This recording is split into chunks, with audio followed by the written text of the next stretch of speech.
What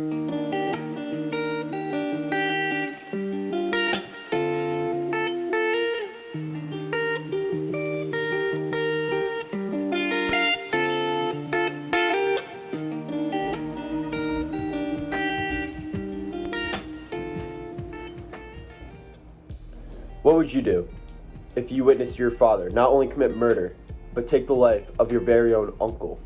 St. Ramallah found himself in this plight as his father, the person who he was supposed to look up to with reverence and respect, broke his trust through killing his own uncle, showing bad morals and bad examples for his young son. This soon led to one of the most significant contributions to the Benedictine order in the order's history. After St. Romuald witnessed the horrific scene his father displayed, he decided to join the monastery of St Hippolyte, in which he became the abbot. This served as a mark of maturity for the 20-year-old, as he had been a sinner before, and this reformed his actions. After this, he began to establish monasteries and grow the Catholic faith and serve as a servant for God for the good of the world. This led him to integrate the Catholic faith into the Iberian Peninsula, a significant integration to benefit the whole of Catholicism. Romuald serves as a model for every young man at Dumbarton and person on this earth. He shows the unrelenting gift of God's love and the horrors of the devil and the scum on this earth. His perseverance and might that he punished through in order to spread the word of God is the reason that St. Romuald grew the faith and the Benedictine order. Thank you. St. Romuald was born in Ravenna, Italy, in the year 950 AD. He lived the life of a wealthy, noble son, where he indulged in unusual thoughts and a vicious lifestyle. After this seemingly uncontrollable lifestyle, he witnessed his father kill his uncle, which is the pivotal moment in his life. A brutal and life-changing notion that motivated his achievements. He entered the monastery at Ravenna, where he first entered the monastery for 40 days, and where he eventually encountered his lifelong commitment to the Benedictine order. After seeking a more stricter lifestyle than that St. Apollinary could provide, he went to Venice, where he went under the rule and study of a hermit named Marinus. He and Marinus founded a hermitage near the monastery, where he lived for 5 years, surrounded by displeases that he taught. He then left the hermitage to strengthen his father's newfound vocation to Christ.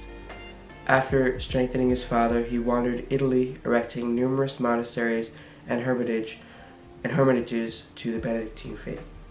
From here, he moved to the Diocese of Arezzo, where he had heard of a sacred vision from the local Maldoldus, who gave him a plot of land where he could establish the Finkeldie order.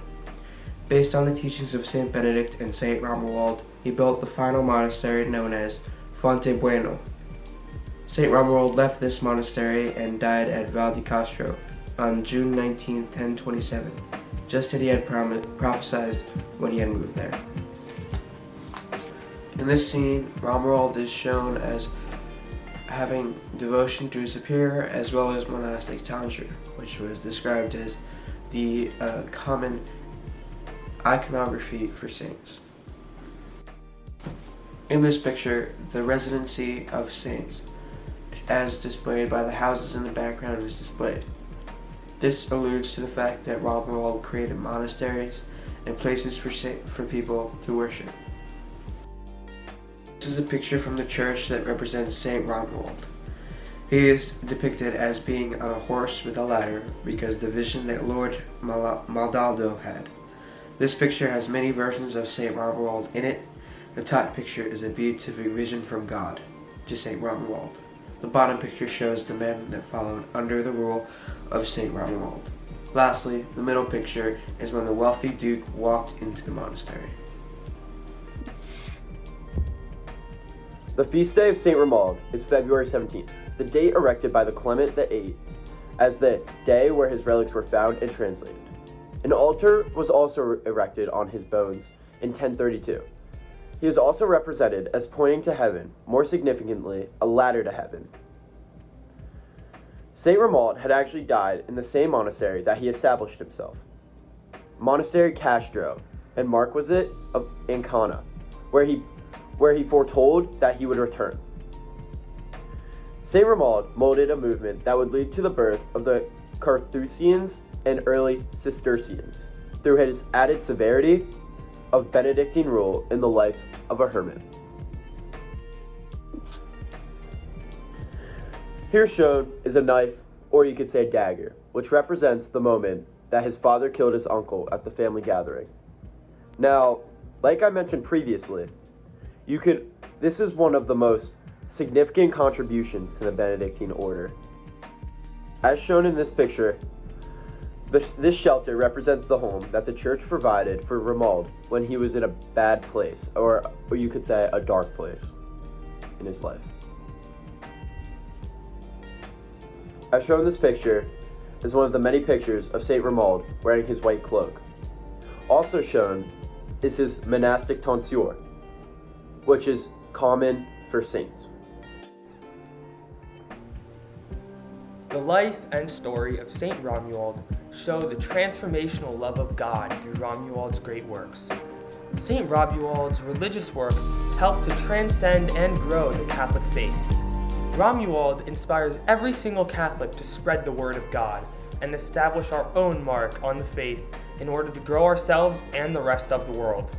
Learn from this presentation the great deeds that Romuald exhibited despite the constant threats on his life and the internal devils that he faced. He strengthened those around him and grew in faith. By doing this, Romuald will serve as an example for the lives of each and everyone watching this video, representing perseverance, obedience, and fortitude.